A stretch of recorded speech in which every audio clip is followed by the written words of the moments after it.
I used to think the worst sentence a wife could throw at her husband during an argument was something dramatic like, "I never loved you," or maybe the classic, "You're just like your father," which is especially effective if your father is the kind of man who thinks emotional support means grunting in your direction while changing the oil. Turns out I was aiming way too low. The sentence that actually blew a hole through my marriage was this: "You were always the temporary choice." Just like that. No thunder, no glass breaking, no dramatic violin in the background. Just my wife standing in our kitchen with one hand on the counter, the other wrapped around a wine glass like she was auditioning for the role of coldest woman in North America. At first, I honestly thought she was just trying to win the argument. People say ugly things when they're mad. But this didn't sound random. This sounded old. Like a truth she'd been carrying around for years, and had finally gotten careless enough to let it fall out. I stared at her. "What the hell did you just say?" She didn't flinch. That was the part I remember most. No instant regret, no backtracking, no, "That came out wrong." Nothing. She just took a slow sip of wine and said, "I thought you understood that." Like she was talking about parking rules.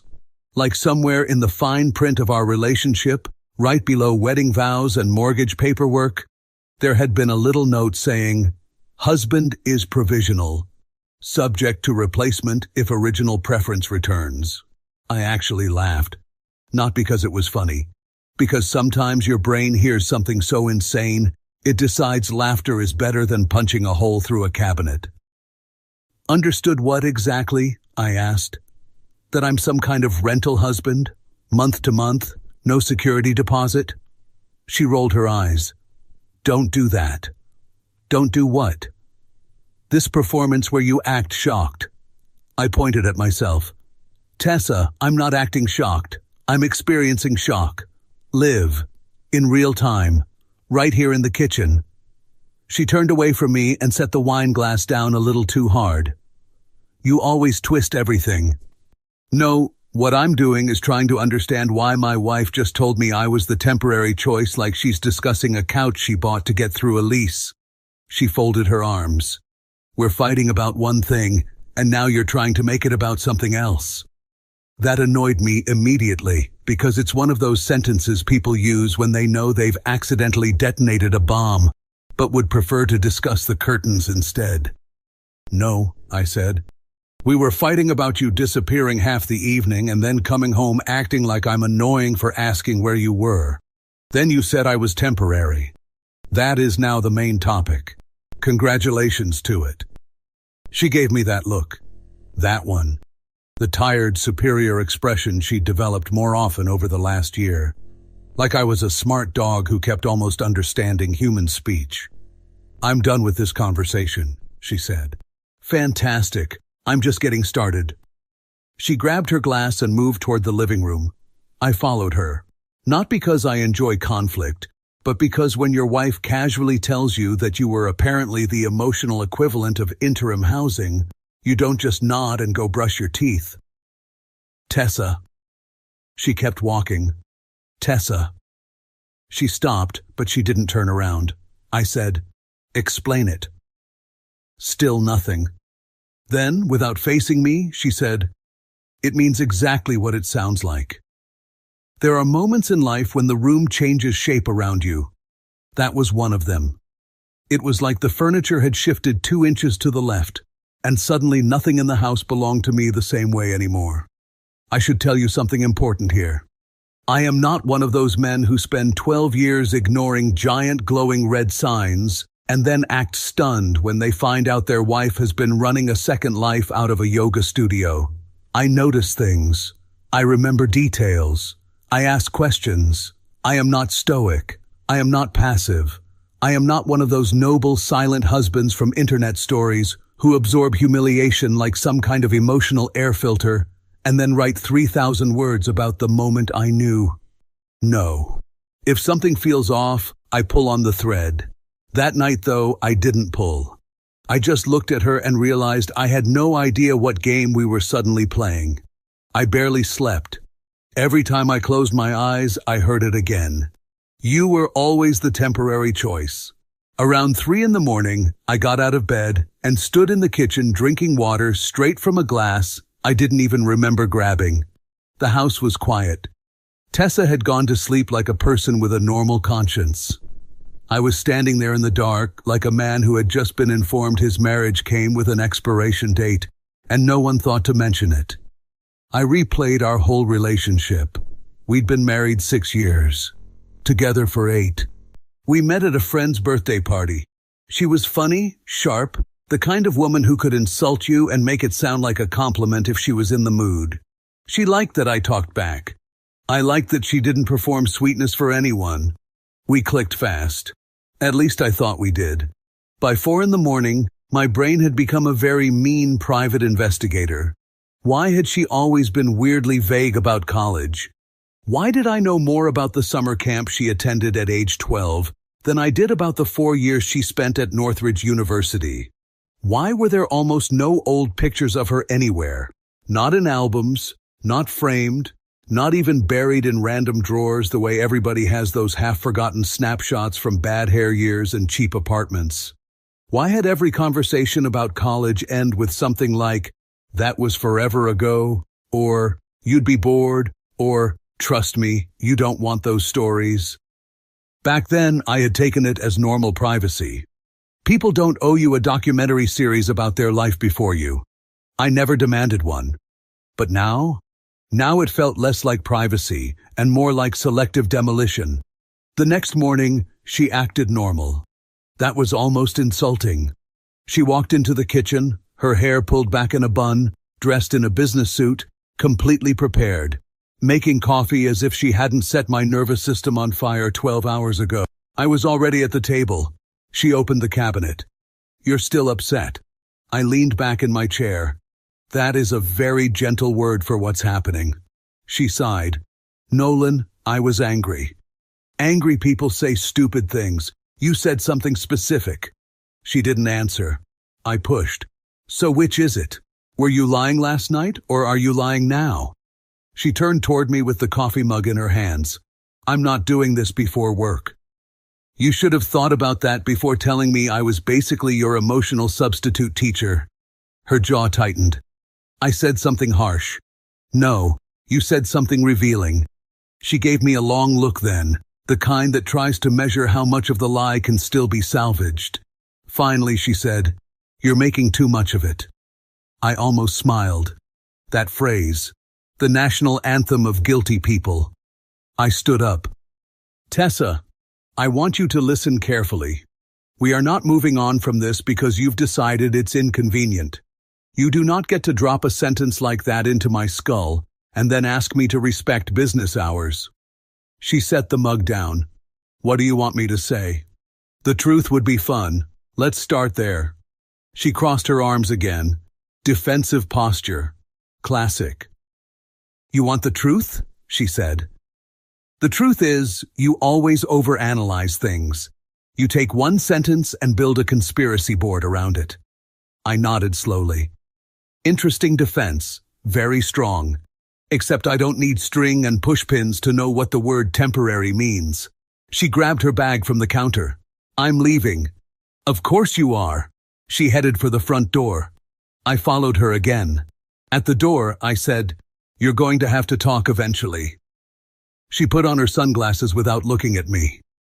Then eventually. The door shut. I stood there for a full 5 seconds staring at it. Then I stayed home to work. I tried to work. I answered emails, took a call, opened a spreadsheet and stared at it long enough to achieve a spiritual separation from numbers entirely.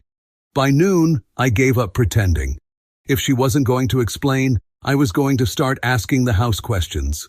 People think secrets live in phones. Phones are amateur hour. Real secrets live in the stuff people forgot they kept. I started in the hall closet because it was the most obvious place for old paperwork, and because anger makes even bad plans feel efficient. Nothing there except tax folders, travel bags, one dead flashlight, and enough reusable grocery totes to survive an environmental collapse. Then I checked the guest room closet.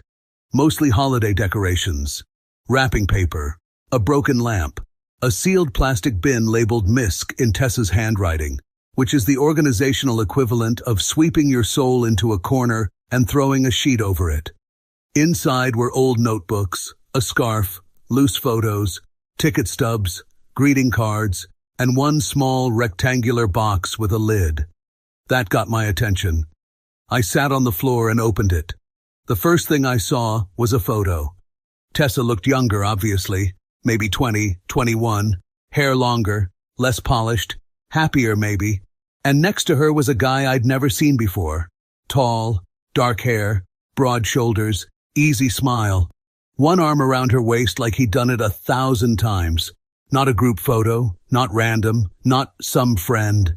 I picked up another, same guy, different place, outdoor concert. She was leaning into him, laughing at something off camera. Another one. Same guy again, sitting on what looked like the hood of a car, their knees touching, her head tilted against his shoulder. By the fourth photo, I muttered, "Well, hello there, mystery guy." I kept going. Concert tickets, postcards, a folded campus map, a movie stub with handwriting on the back, a bracelet made of cheap braided cord, relationship debris, not enough to make a scrapbook, but too much to call meaningless. And in almost every piece of it, there he was. It's strange, the first jealousy you feel over a ghost. Because this man wasn't in my life, but somehow he had already been there the whole time without my knowing it. I flipped over one of the photos. On the back, in faded blue ink, were the words, "Summer with Adrian." Adrian. So now the ghost had a name. I sat there on the guest room floor with photos spread around me, feeling something ugly and focused begin to take shape. I wasn't panicking. I was getting interested. That evening, I didn't wait for her to settle in. The moment she got home and set her keys on the table, I held up one of the photos. "Who's Adrian?" She froze. Then she took off her coat and said too casually, "Where did you get that?" "From the box in the guest room labeled MISC, which I assume stands for Marriage Implosion Surprise Collection." She gave me a look. "You went through my things?" I almost applauded. There it was again. That neat little pivot guilty people love. Never answer the question. "Do not," I said, "try to turn this into me invading your privacy when I'm holding a photograph of my wife wrapped around a man I have somehow never heard of in 8 years. She walked over and took the photo from my hand. "He's from college." Very informative. Was he the janitor? Debate club? Secret husband? She exhaled through her nose. "Can you not do this right now?" I laughed once. "Amazing. You really do have a default setting, don't you? Deny, deflect, delay." She set the photo down on the counter with sharp little movements. "His name is Adrian. We dated. A long time ago. It ended." "How long?" She shrugged. "A few years."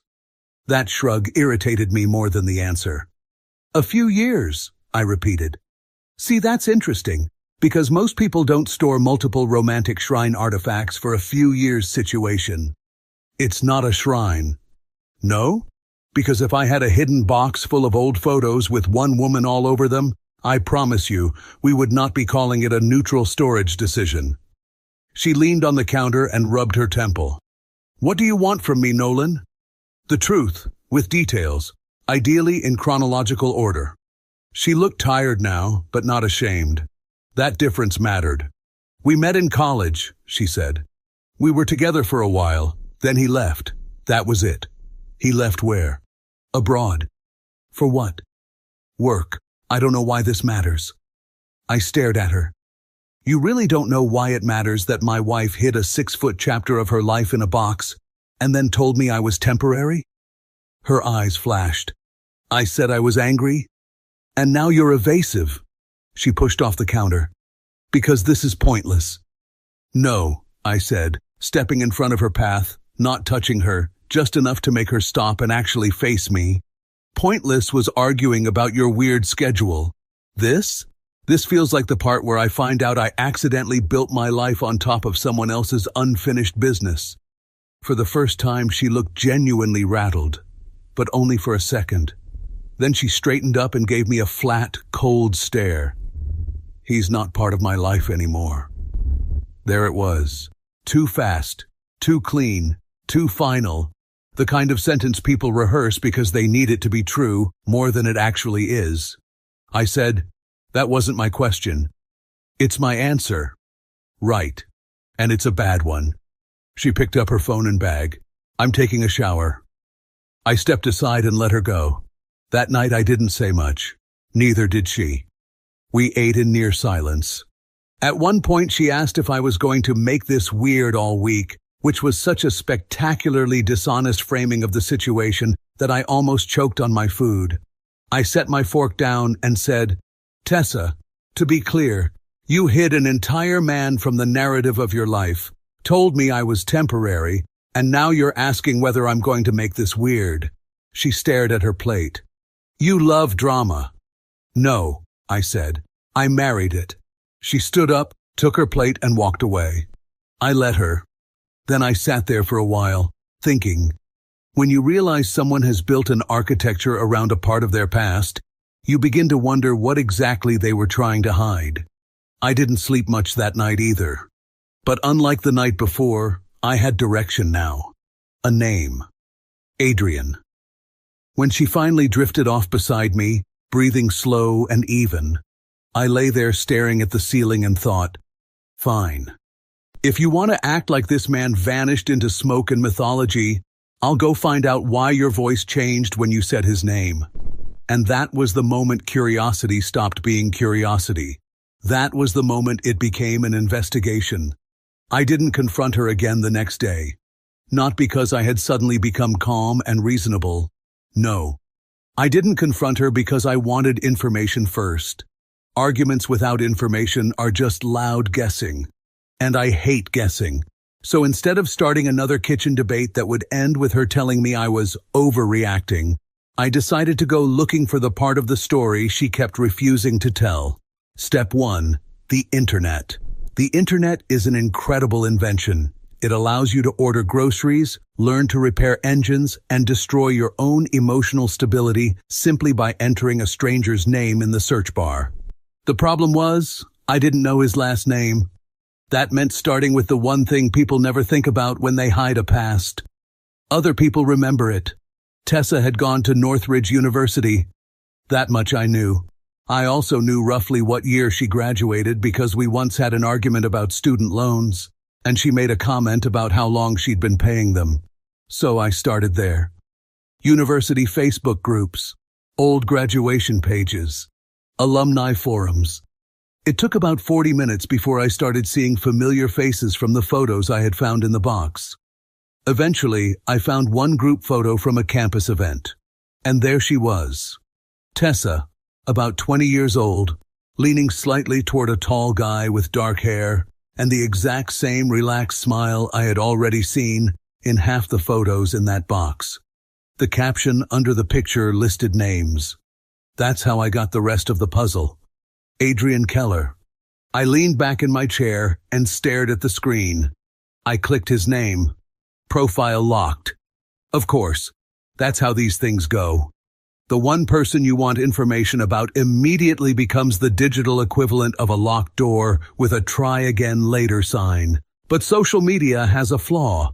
Friends tag things, friends comment, friends talk. Within another 20 minutes, I had confirmation of something that made my stomach twist in a very specific way. Tessa and Adrian weren't just some casual college relationship. They were a couple, a very public one. Photos from parties, photos from road trips, photos from graduation dinners. Everywhere I looked, it was the same thing. Tessa and Adrian. Almost 5 years of them, according to a timeline I pieced together from posts and comments. That's not a college fling. That's a whole era. I leaned back and rubbed my face. Almost 5 years, I muttered, which raised a very obvious question. How can you date someone for so many years and then never mention it to your husband during your 8-year relationship? Not even as a funny story, not even as an awkward memory, not even as the classic relationship disclaimer people love to make. Oh yeah, I had this serious boyfriend in college, but that was ancient history. Nothing. Tessa had erased him from the narrative completely. That's not forgetfulness. That's editing. I kept digging. Eventually, I found a comment thread under an old graduation photo. Someone had written, "Can't believe Adrian is actually leaving. You two were supposed to be the forever couple." Another comment replied, "Seriously, I thought Tessa was going to follow him." Follow him. That caught my attention. So I clicked on the profile of the girl who had written it. Her name was Maya. From what I could tell, she had been part of the same friend group during college. She didn't know me, which meant she had no reason to filter anything she said. I stared at the message box for a while before typing. "Hi Maya. Sorry for the random message. I'm Nolan, Tessa's husband." Yes, that felt weird to write. Even weirder was what came next. "I found an old university photo and noticed you were friends with her back then. I had a quick question about someone named Adrian Keller." I stared at the message for a full minute before hitting send. Then I sat there, feeling vaguely like a detective who had just knocked on a stranger's door without a warrant. The reply came faster than I expected. 5 minutes later, my screen lit up. Maya. Wow, that's a name I haven't heard in years. That was not comforting. I typed back. "Yeah, I just found some old photos and realized I know almost nothing about that part of her life." There was a pause. Then the typing bubble appeared again. Maya. "Wait, you didn't know about Adrian?" I actually laughed out loud, because the tone of that message felt like the moment in a movie where the side character realizes the main character has absolutely no idea what's going on. "No," I wrote. "Apparently I missed that chapter." Another pause. Then, Maya. "That's surprising." I leaned forward and typed. "They dated in college, right?" Her reply came quickly this time. "Yeah, for a long time." "How long?" "Pretty much the entire time we were there." Which matched what I had already figured out. Then came the message that made the room feel smaller. Honestly, everyone thought they'd end up married. I stared at the screen, not because that was shocking by itself. College couples talk about forever all the time. Half of them believe it. The other half just enjoy the drama of pretending they do. But something about the way she wrote it felt different. What happened? He got a job overseas after graduation. Where? Germany, some tech company. So they broke up? Yeah. Another pause. Then she added, "Well, sort of. Sort of. That's a dangerous phrase." "What does sort of mean?" I wrote. A few seconds later, they tried long distance for a while, but eventually it just faded. I leaned back in my chair again, staring at the conversation. Then I asked the question that had been sitting in the back of my mind since the moment I opened that box. Did she ever get over him? This time the reply took longer. A full minute passed, then 2. Finally Maya wrote, "That's hard to say," which is the kind of answer people give when the real answer would make the situation uncomfortable. I pushed. "What do you mean?" Another pause. Then, "Let's just say, when he left, everyone thought she might wait for him." I felt something cold settle in my stomach. "Wait how long?" I asked. Maya replied with a little laughing emoji. "Forever, probably." Then she added, "But life moves on, right?" Right. Life moves on. People get jobs. They get apartments. They meet new people. They get married. Sometimes they even convince themselves they're done waiting. I thanked her for the information and closed the chat. Then I sat there in the quiet of my office, staring at nothing. I thought about that sentence again. You were always the temporary choice. At the time, I had assumed it was just cruelty. Now it felt like something else, like a sentence that had been waiting around for a very long time. That evening when Tessa came home, I didn't say anything about what I had learned. I just watched her. At one point, she caught me looking at her. "What?" "Nothing." "You're staring." "I'm thinking." "That's rarely a good sign." I smiled a little. "You have no idea." She shook her head and went back to her phone. A few seconds later it buzzed. Her eyes flicked down instantly. Then she typed something. Quickly. Too quickly. Like someone who didn't want a message sitting unanswered. My curiosity sharpened. Work? I asked casually. Yeah, she said. Lie. I didn't even need to see the screen. You can hear a lie in a person's breathing if you know them long enough. Later that night, she took a shower, and she left her phone on the kitchen counter. I wasn't planning to check it. That's the honest truth. But when the screen lit up with a notification, I looked without thinking. Just a reflex. The contact name was saved as initials. AK. My chest tightened. The message preview was short. But it was enough. Feels strange seeing you again after all these years. For a moment I just stood there, very still. Like if I moved too quickly, the sentence might disappear and pretend it never existed. I let out a slow breath. Well, I murmured quietly to the empty kitchen. That didn't take long. Because suddenly the timeline made perfect sense. 5-year relationship. Man leaves the country. Woman marries someone else. Years pass. Then one day the original man comes back. And apparently the reunion coffee had already happened. So the ghost had returned. And judging by the way my wife had been acting lately, he hadn't come back quietly. Tessa came out of the shower a few minutes later, hair wet, wearing one of those oversized hoodies she liked to steal from my side of the closet. She pulled out leftovers and started heating them up. For a few minutes, the only sound in the kitchen was the microwave humming and the occasional tap of her phone lighting up again. Every time it buzzed, her eyes moved to it instantly. I leaned against the counter and watched her. Finally, she noticed. What? She asked. You've checked your phone 14 times in the last 10 minutes. That's not true. You just checked it again while telling me that. She rolled her eyes. It's work. Of course it is. She stared at me for a moment. You're still on this. You told me I was temporary. I said something during a fight. And now the guy you dated for half a decade is texting you about how strange it feels seeing you again. Her expression froze, just for a second. Then she recovered. You looked at my phone? I looked at a notification. That's the same thing. No, I said calmly. The same thing would have been me scrolling through your messages. What I did was read the sentence that lit up the screen like a neon sign. She grabbed the phone from the counter. You're being paranoid. I laughed softly. That's the second time you've used that strategy. What strategy? Minimizing reality. She crossed her arms. It was coffee, Nolan. Coffee is amazing, I said. It's apparently responsible for about 70% of bad decisions in adult relationships. It was one meeting. And you didn't think that was worth mentioning? It wasn't important.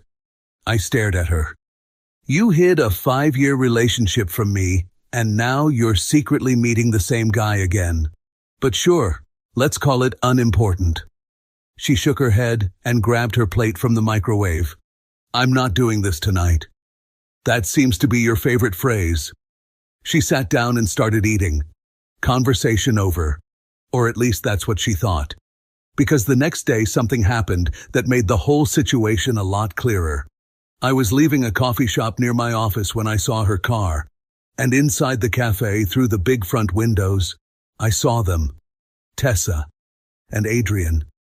You know that moment when your brain recognizes something before your emotions catch up? That's what it felt like. I just stood there on the sidewalk with a coffee cup in my hand, staring through the glass. They were sitting close, not touching, but close enough that you didn't need subtitles to understand the scene. They were laughing. Adrian leaned back in his chair, saying something. Tessa covered her mouth with her hand the way she always did when something genuinely amused her. I hadn't seen that laugh in a while, and that detail hit harder than I expected. I stayed there maybe 30 seconds. Then I stepped inside. Because I am not the kind of man who sees his wife on what looks suspiciously like a reunion date and decides to handle it later through emotional journaling. No. I walked straight to their table. Tessa noticed me first. Her smile disappeared instantly. Nolan, Adrian turned around. He looked almost exactly like he had in the photos.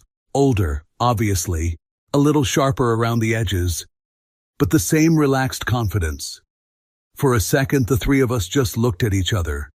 Then I pulled out the empty chair at their table and sat down.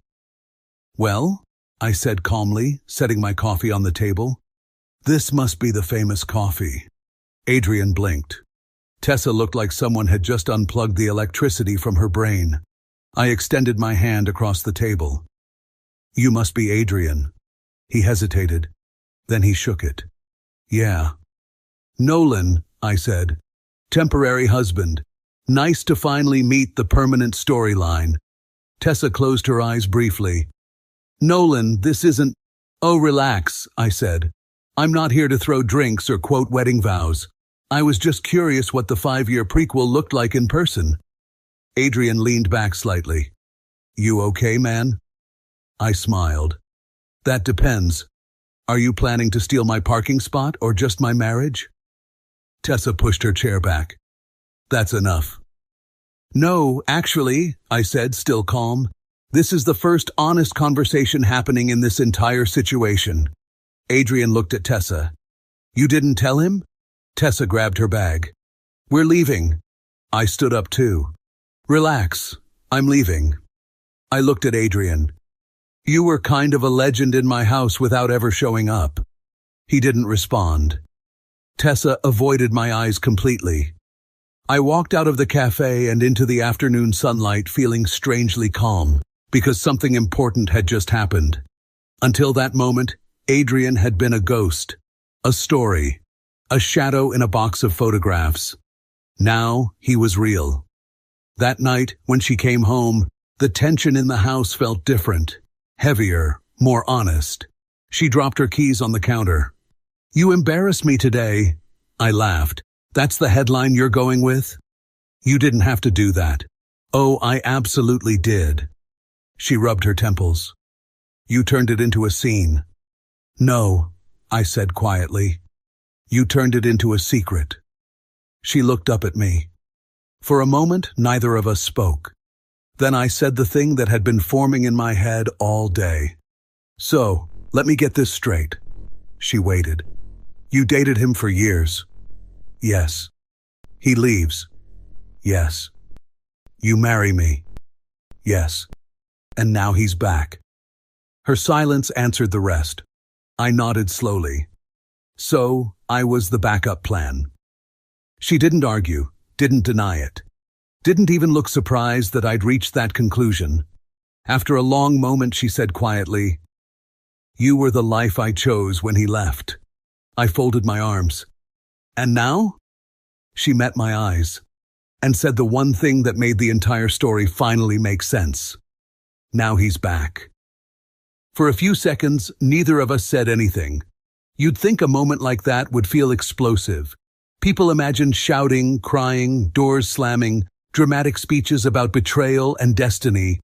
Instead, it felt quiet, like the room had finally stopped pretending. "Right," I said slowly.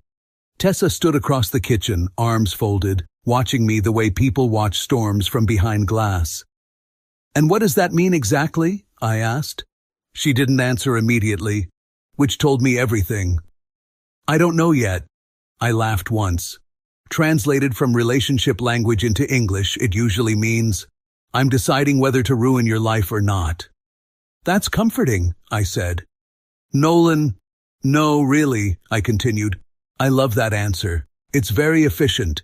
It means I get to sit here like a contestant on a reality show while you figure out whether the grand prize is your husband or your ex." She frowned. "You're twisting this."